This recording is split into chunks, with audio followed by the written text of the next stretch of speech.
నందమూరి తారక రామారావు గారు 29వ వర్ధంతి సందర్భంగా ఈరోజు కోటగిరిలో ఇక్కడ వారికి ఘనంగా నివాళులు అర్పించడం జరిగింది. ప్రపంచంలో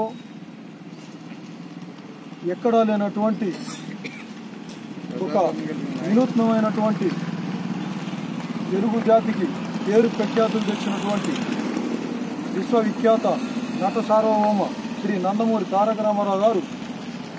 తెలుగుదేశం పార్టీని స్థాపించి 9 నెలల్లోనే అధికారంలోకి రావడమే కాకుండా పేద ప్రజలకి పట్టెడన్నం పథకం ప్రకారం రూపాయికే కిలో బియ్యం, అదేవిధంగా కూడు ఏ విధంగా ఇచ్చామో కూడు కూడా అనే విధంగా ఆ రోజు మొట్టమొదటిగా పేదవాళ్ళకి గృహాలు శాంక్షన్ చేయడం, అంతేకాకుండా కట్టుకోవడానికి బట్టలు అనేది చేనేత వస్త్రాలని ఆ రోజు ప్రవేశపెట్టి దేశంలోనే మొట్టమొదటిగా కూడు గుడ్డ పట్ట అనేది మొత్తం ఆయన ప్రవేశపెట్టిన సంక్షేమ కార్యక్రమాలు మొత్తం భారతదేశాన్ని ఒక మలుపు తిప్పి ప్రతి రాష్ట్రంలో కూడా ఈరోజు అదే పథకం మీద నడుస్తున్నాయి. అది ఒక చరిత్ర సృష్టించినటువంటి ఎన్టీ రామారావు గారు ప్రజల గుండెల్లో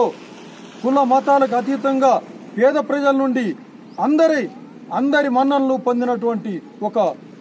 మహానుభావుడు, ఈ యుగ పురుషుడు అయినటువంటి ఎన్టీ రామారావు గారికి నిజంగా 29వ ఘన నివాళులు అర్పిస్తూ ఈ కోటగిరిలో ఉన్న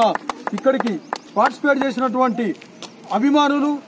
అందరికీ కూడా మరొకసారి మా హృదయపూర్వక కృతజ్ఞతలు తెలియజేస్తూ వారికి శ్రద్ధాంజలి ఘనంగా ఘటిస్తున్నాం.